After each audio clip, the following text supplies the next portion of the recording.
capítulo 4.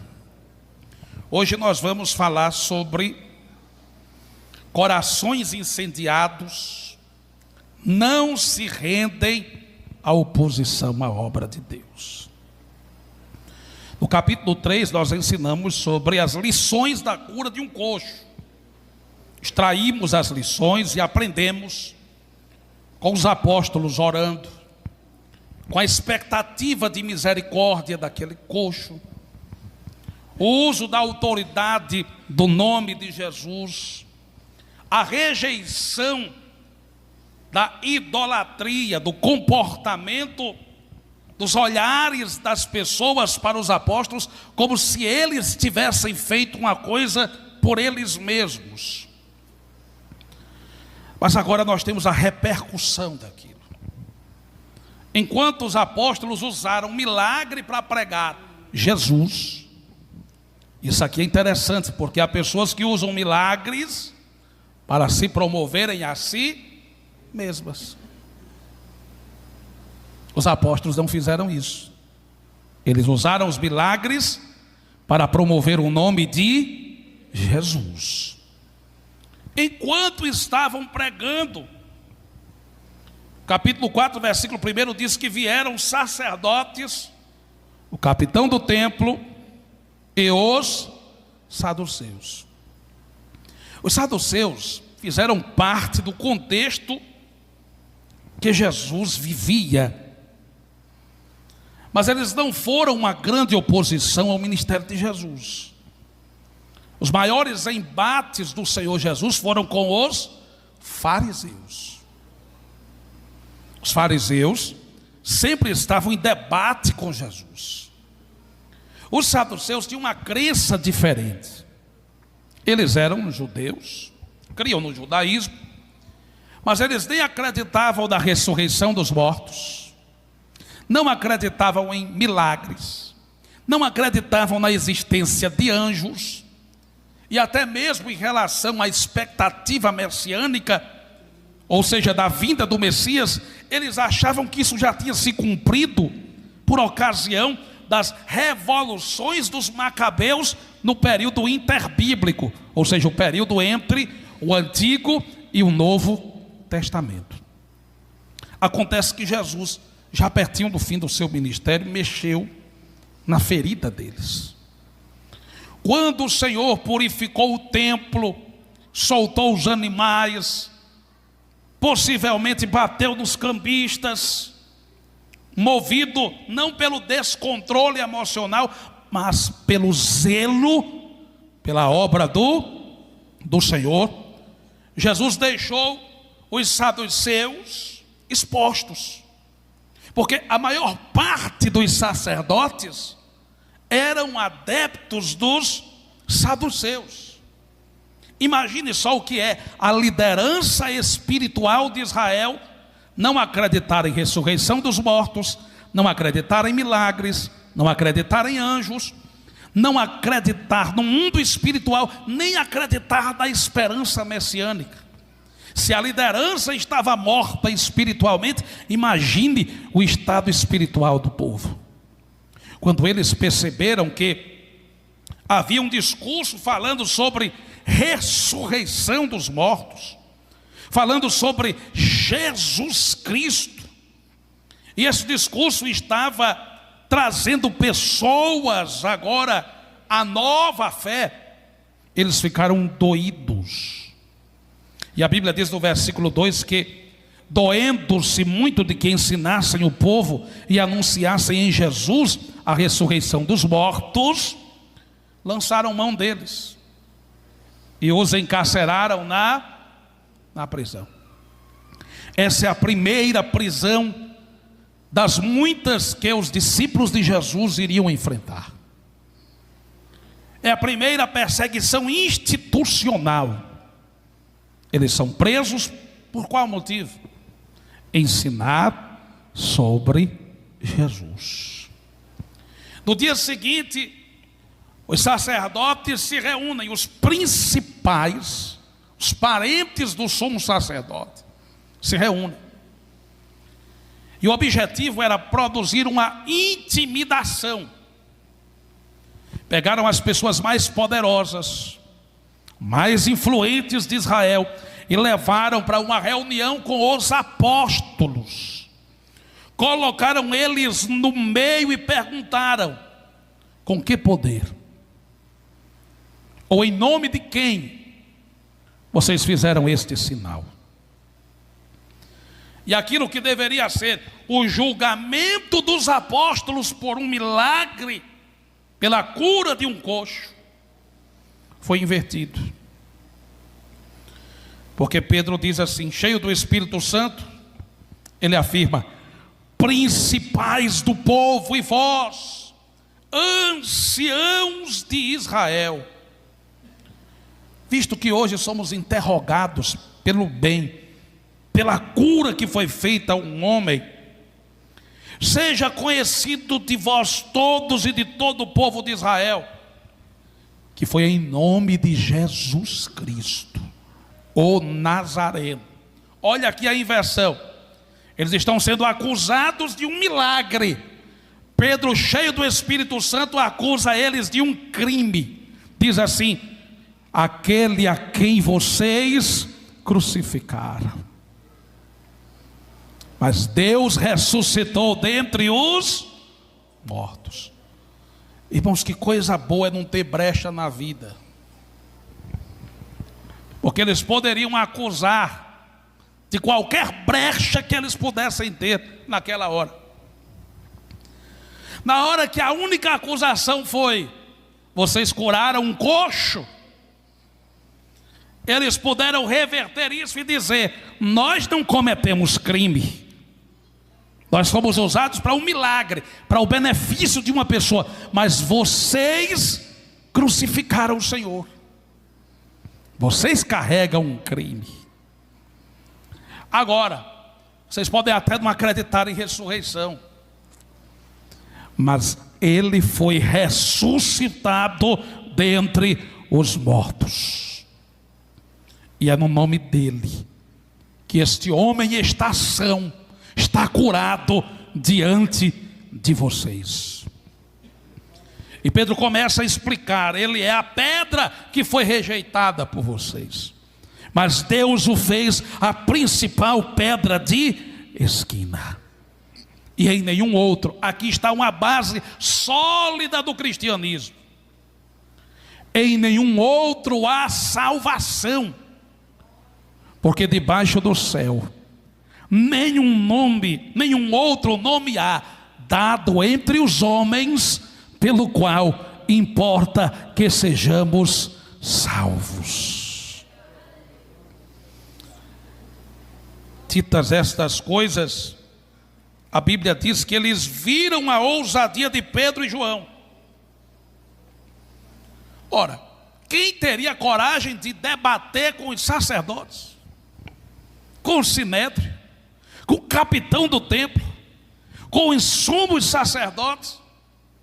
Eles não estavam debatendo de igual para igual, eles estavam debatendo de um patamar superior, de quem não tinha brecha na vida, de quem estava em comunhão com Deus, de quem estava vivendo a fé cristã porque andava com Jesus. E eles ficam admirados: que ousadia é essa? Que conhecimento é este que estes homens têm? Chegaram à conclusão: isso aqui é porque eles andam ou andaram com Jesus. A verdade é que olharam para os lados e perceberam: não dá para duvidar, não dá para desacreditar que um grande sinal foi feito entre nós. O homem realmente foi curado. Ele tinha mais de 40 anos, que era colocado todos os dias à porta do templo chamada Formosa. Aleluia. E o texto sagrado nos diz que eles mandam sair para fora do conselho os apóstolos e fazem uma pequena conferência. O que é que nós vamos fazer com eles? Como é que nós vamos parar a pregação deles? Como é que nós vamos deter o ministério deles? Não dá para julgá-los porque o povo está com eles. então chegam a um consenso: nós vamos ameaçá-los. Nós vamos dizer a eles que tudo bem em relação ao milagre, não é proibido fazer milagres, desde que eles não ensinem mais a ninguém sobre o nome de Jesus. Eles chamam os apóstolos e proíbem: não falem, não ensinem sobre este nome. Mas no versículo 19, aqui está o que é que um coração incendiado faz quando existe uma oposição contra a obra de Deus. Eles dizem assim: respondendo, porém, Pedro e João lhes disseram: julgai vós se é justo diante de Deus ouvir a vocês ou ouvir a Deus. Julguem entre vocês, porque não podemos deixar de falar do que temos visto e do que temos ouvido. Um coração incendiado, em primeiro lugar, se submete totalmente a Deus. As pessoas que estavam ali estavam dotadas de autoridade, mas na consciência dos apóstolos, eles tinham uma submissão superior a quem estava acima deles. Isso aqui precisa ser entendido por nossa geração. Eu acho impressionante a expressão que eles usam. Eles dizem: julguem vocês. Se é coerente fazer isso. Em seguida diz: porque não podemos. Há coisas que nós não podemos deixar de fazer, e há outras que nós não podemos fazer. E isso está totalmente ligado à nossa convicção de fé, ao nosso relacionamento com Deus. Você pode trabalhar onde for, mas se alguém te manda mentir para você não perder o emprego, a palavra diz assim: antes nos importa obedecer a Deus do que aos homens. E se eu perder o emprego, quem é que vai me dar de comer? Quem tem sustentado a sua vida até hoje? Quem abre portas para você até hoje? Quem pode inclusive te promover por ser verdadeiro? Deus. Há coisas que nós não podemos fazer. Paulo diz assim: todas as coisas me são lícitas, mas nem todas me convêm. Nós citamos isso na semana passada. Há coisas que não são convenientes para nós.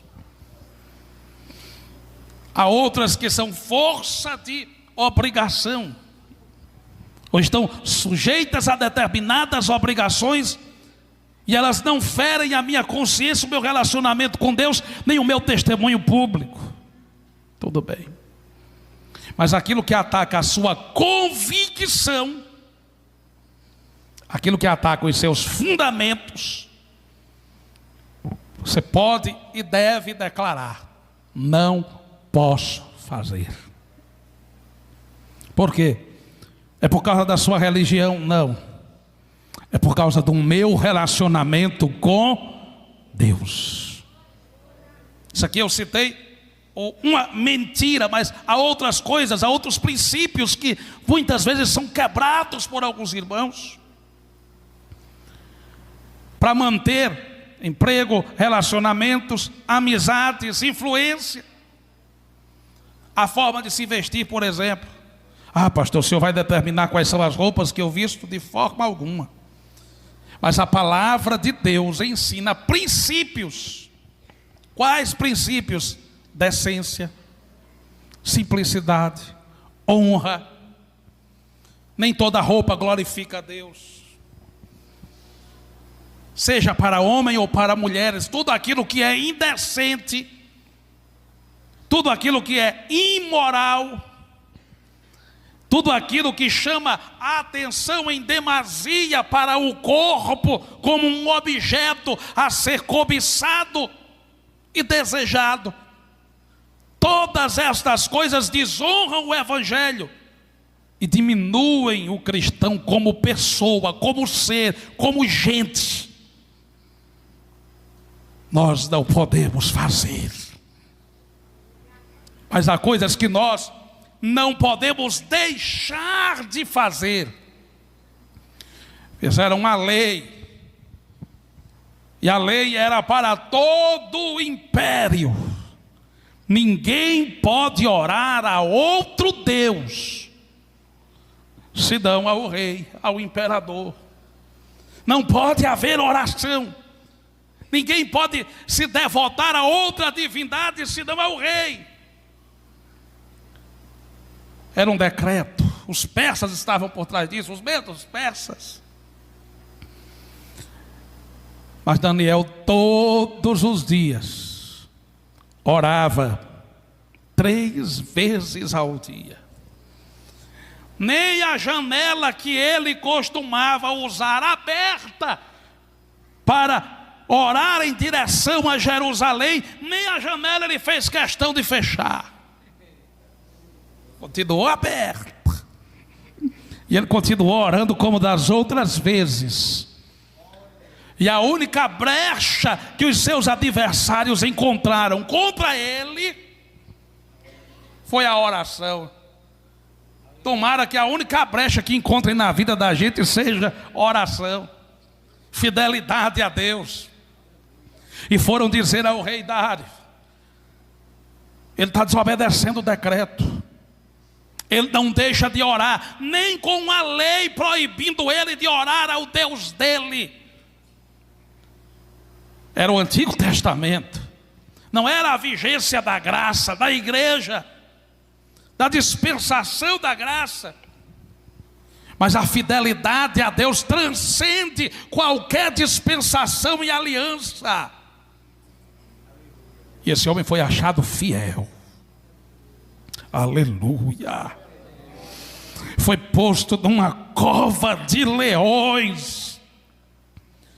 E Deus fez os leões jejuarem a noite inteira. Quando no outro dia o rei, com a voz embargada, o chama: porventura o teu Deus te livrou? Daniel está vivo, escapou da cova dos leões, porque entendeu que existem coisas que, como crente, ele não pode deixar de fazer. Não dá como crente para você deixar de orar. Não dá como crente você deixar de ler a Bíblia, de se apegar à Bíblia, de colocar a palavra em prática na sua vida. Por quê? Porque seria uma incoerência você pregar uma coisa que você não vive. Você prega relacionamento com Deus, mas qual é o relacionamento com Deus que você tem? A intimidade do Senhor é para aqueles que o temem. E veja o quanto isso é forte, porque eles dizem: não vamos deixar de falar do que temos visto e ouvido. Eles estão dizendo: a nossa doutrina está de acordo com a nossa experiência, ou a nossa experiência está de acordo com a nossa doutrina.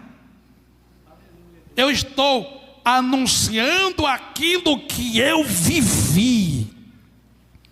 Quem viveu uma experiência com Deus não pode se omitir a fazer a vontade de Deus. As autoridades não querem neste contexto, mas Deus quer que eu continue dando testemunho. E eu não posso deixar de obedecer a Deus. Aleluia. Não deixe de obedecer ao Senhor. Não deixe de viver de acordo com a sua experiência com Deus. Lembre-se, há coisas que você precisa deixar de fazer por causa deste relacionamento. E há outras coisas que você não pode deixar de fazer por causa do seu relacionamento com Deus. Os corações destes homens estão incendiados. E o texto nos diz no versículo 21, e quando eles escutam essa resposta, eles ameaçam ainda mais. E a Bíblia diz que eles não encontram neles motivos para castigar, porque a resposta não é desrespeitosa. Eles não estão afrontando os sumos sacerdotes, eles estão falando da experiência deles, do que viram e do que ouviram, da ordem que receberam do Senhor: sereis minhas testemunhas em Jerusalém, Judeia, Samaria e até os confins da terra. Quando isto acontece, eles ameaçam ainda mais, mas por causa do povo que glorificava a Deus pelo que acontecera, liberaram os apóstolos. E quando os apóstolos chegam para a congregação, provavelmente ou funcionando em uma casa daquele instante, ou mesmo no pátio do templo, quando eles chegam, eles contam o que aconteceram. Eles contam o que os sacerdotes disseram para eles, o que o sumo sacerdote falou, o que os anciãos apoiaram. E é neste momento que a igreja tem uma reação extraordinária. O que é que eles fazem? A Bíblia diz que unânimes eles levantam a voz e disseram: Senhor, Tu és o que fizeste o céu, a terra e o mar. O que é que a gente faz quando escuta uma coisa ruim? Era uma coisa boa ser ameaçado pelos sacerdotes? Não. Até porque aqueles sacerdotes mataram o próprio Jesus. Eles tinham poder para matar eles também. São ameaçados por eles. E o que fazem? Quando a gente escuta uma coisa que não gosta, há um impulso natural para se indignar, para a gente dizer um monte de besteira. Mas esse povo estava vivendo uma dimensão espiritual, um relacionamento tão profundo com Jesus, que mesmo quando eles escutam coisas ruins, foram ameaçados, foram expulsos. Agora eles são observados de maneira diferente, porque até o capítulo 4 do livro dos Atos, Jerusalém vivia uma simpatia com os cristãos. Eles estavam agradando a todo mundo pelo seu comportamento, pela sua união, pela unidade, pelo discurso cristocêntrico.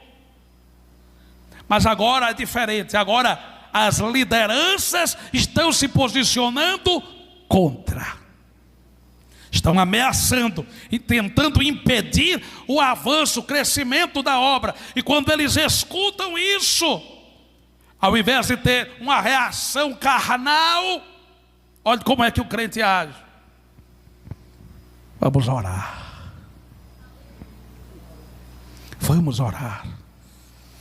Quando há coisas que não temos resposta, o que é que nós devemos dizer? Vamos orar.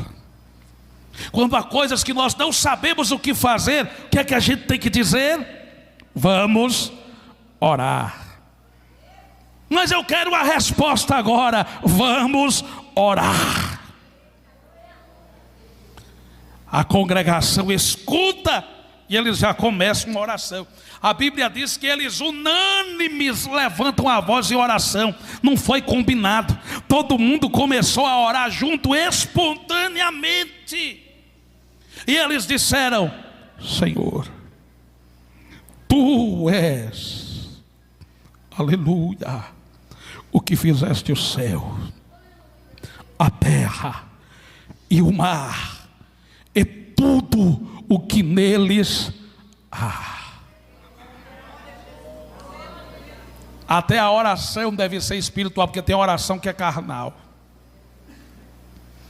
Não é só porque você está orando que a oração é espiritual. Eu me lembro que eu ouvi um pastor dizer que uma vez foi na casa de uma pessoa, e quando chegou lá, tinha uma irmã orando com a faca na mão, dizendo: pega ele, Jesus, faz assim com ele. Essa oração é carnal. Eu já vi muita gente chorando da igreja, mas também já vi gente chorando porque não deu uma resposta atrevida, chorando porque tinha um monte de coisa para dizer e travou na hora, chorando porque não bateu em outro. Não, meu irmão, a oração deles na hora de uma notícia ruim é adorando a Deus. Tu és o Criador dos céus, Tu és o Criador da terra, Tu és o Criador do mar, e tudo que existe no céu foi criado por Ti, tudo que existe na terra foi criado por Ti, inclusive estes homens que estão nos ameaçando. Tudo que foi criado no mar foi criado por Ti. Então o problema não é o Teu poder, Tu és grande, Tu és o Criador, Tu és a origem, Tu és o Senhor.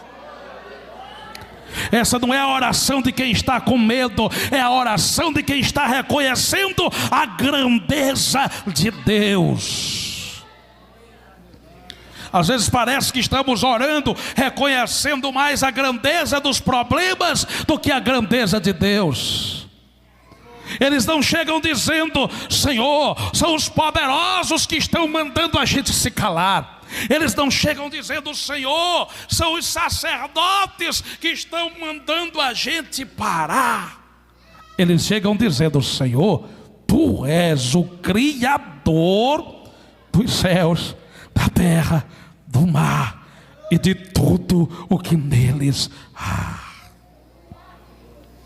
Nesta oração eles adoram a Deus, mas eles também dizem o seguinte, versículo de número 25: Tu disseste, leiam por favor, versículo 25.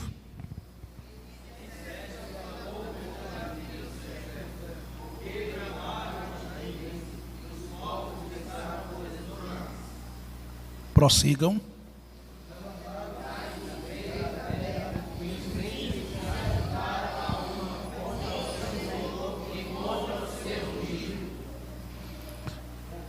Podem ler o próximo.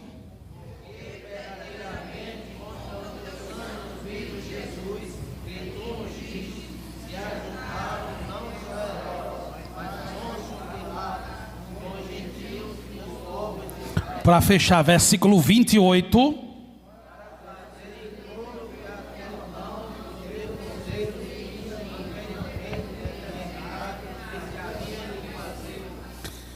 Nesta oração eles engrandecem a Deus por seu poder criador.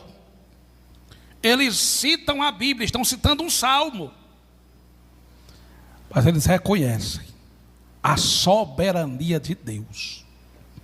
Tem Herodes, tem Pôncio Pilatos, eles se uniram contra o Senhor, o teu ungido. Mas o que eles estão dizendo nesta oração é: Senhor, o que está acontecendo agora é o cumprimento da tua palavra. Não está nada fora de controle. A notícia pode até ser ruim, estão tentando nos atrapalhar, mas o que eles não sabem que está acontecendo, e nós sabemos, é que a tua palavra está se cumprindo. Os príncipes, os reis da terra estão se levantando a uma contra o Senhor e contra o seu ungido. O restante do salmo diz que o Senhor ri deles, o Senhor zomba deles, porque aos olhos de Deus todos eles são como uma gota, um pingo de água em um balde. Pastor, o que é que o senhor está dizendo?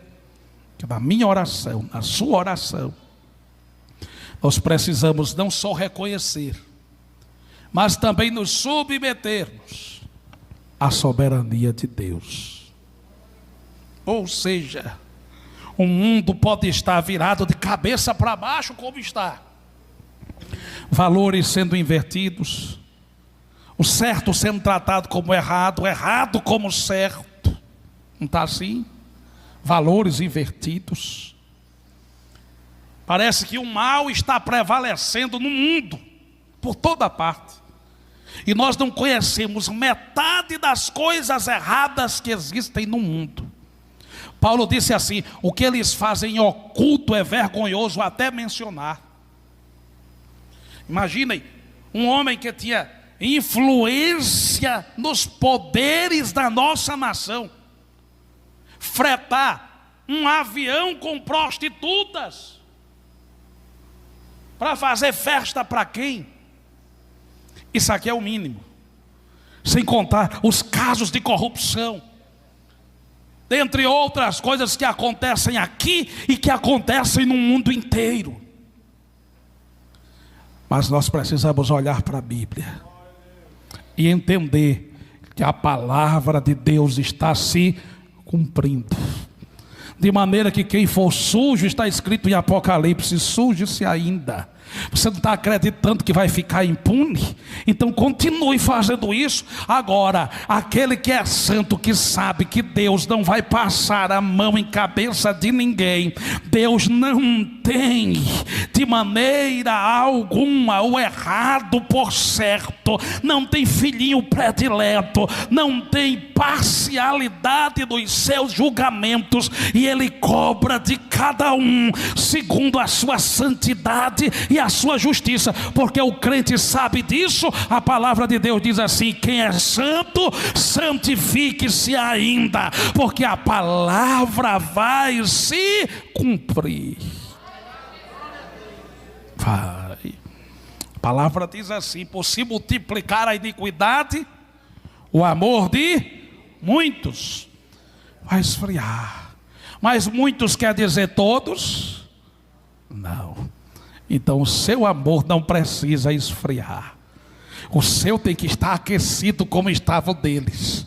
Estão aqui inimigos se levantando contra a fé, para perseguir a pregação, e eles estão orando dizendo: é a tua palavra que está se cumprindo. Tu és poderoso e tu és soberano. Agora, quando você ora sem conhecer a palavra, você entende isso? Não. Há um pedido que eles fazem desta oração. Na verdade, uma entrega e um pedido. Versículo de número 29, o que é que diz? Olha para as suas e concede.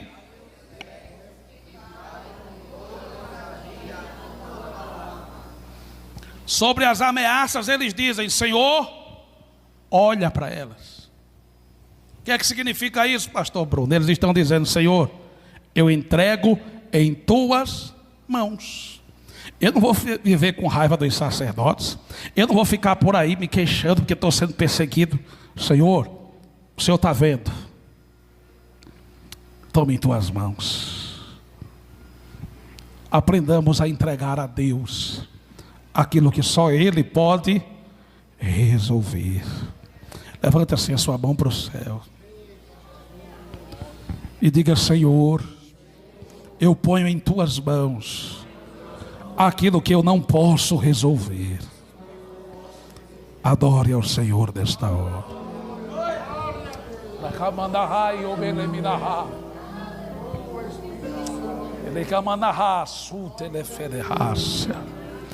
Você não pode perder tempo com quem está lhe ameaçando. Você não pode perder tempo com quem está se levantando contra. Você não pode perder seu tempo com raiva de quem quer que seja. Por quê? Porque existe uma missão, um propósito. Na oração eles adoram. Na oração eles se submetem à soberania de Deus, confiam na sua palavra. Na oração eles entregam ao Senhor a ameaça. Mas também na oração eles fazem um pedido: nos concede ousadia. Nós não queremos parar, mas para ter ousadia eu preciso do Senhor, eu dependo do Senhor. Eles têm poder, eles mataram o Senhor, crucificaram o Senhor, mas nós não estamos com medo deles. Nós tememos ao Senhor que fez os céus e a terra. Então nos conceda ousadia. A resposta foi imediata. Eles dizem: estendes a mão para curar, Senhor. Faça milagres, faça sinais, pelo nome do teu santo Filho Jesus. Nós queremos ousadia e nós queremos respaldo espiritual. Naquele momento, o lugar tremeu.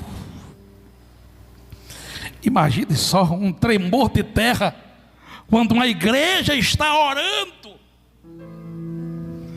Mas aquele tremor serviu para que eles fossem cheios do Espírito Santo. Fique de pé, por favor. Às vezes Deus faz o lugar tremer para a gente ser cheio da graça dele. Aleluia! Bendito seja o Senhor para sempre. Quando um coração está incendiado, ele entende as coisas que não pode fazer e as coisas que não pode deixar de fazer. Quando um coração está incendiado, ele aprende a orar mesmo nas notícias ruins e difíceis. Ora adorando, ora reconhecendo a soberania, confiando na palavra, pedindo ousadia e sinais. Mas em último lugar, quando um coração está incendiado, ele não para, ele prossegue. Não nos esqueçamos que nós temos um inimigo espiritual. Eu tenho visto muitos crentes ignorarem essa realidade, como se o diabo não existisse, como se não existisse uma legião ou legiões de demônios trabalhando para destruir a sua fé, para macular a sua santidade, para atrapalhar o seu relacionamento com Deus. Porque há coisas que o adversário sabe mais até do que a gente. Ele sabe o potencial que você tem nas mãos de Deus, o que Deus pode fazer usando a sua vida. Ele sabe que se você orar, portas se abrem. Ele sabe que se você adorar, você vive em paz e com a cabeça no céu. Ele sabe que se você ler a Bíblia, você vai andar pelo caminho certo. Ele sabe que se você for santo, você vai ter intimidade com Deus. É por isso que ele atrapalha para você não prosseguir. Mas esta igreja prossegue. Eles anunciam a palavra cheios do Espírito Santo. Eles continuam vivendo a koinonia. Eles suprem as necessidades uns dos outros.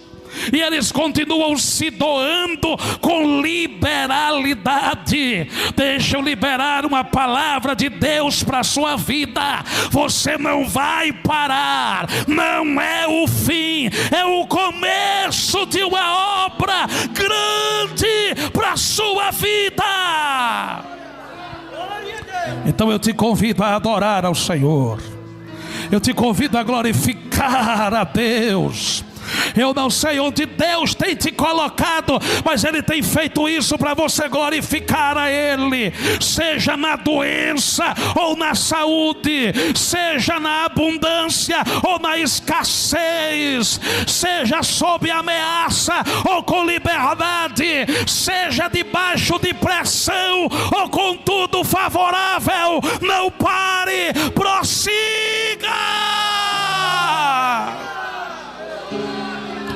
porque Deus está com você. É melhor ter a presença de Deus do que todo o sacerdócio de Israel do seu lado. É melhor ter Jesus Cristo atuando na sua vida do que o exército romano para te proteger. É melhor ter o Espírito Santo do que qualquer hoste para te dar segurança, porque com o Pai, o Filho e o Espírito Santo ao seu lado, não tem cão que prevaleça, não tem demônio que prevaleça. A tua vida será abençoada. Perca dinheiro, mas não perca a presença de Deus. Perca amigos, mas não perca a presença de Deus. Eu vou te dar um minuto só para você glorificar a Deus. Esse clima está tão gostoso que eu acredito que até quem está assistindo vai receber do céu.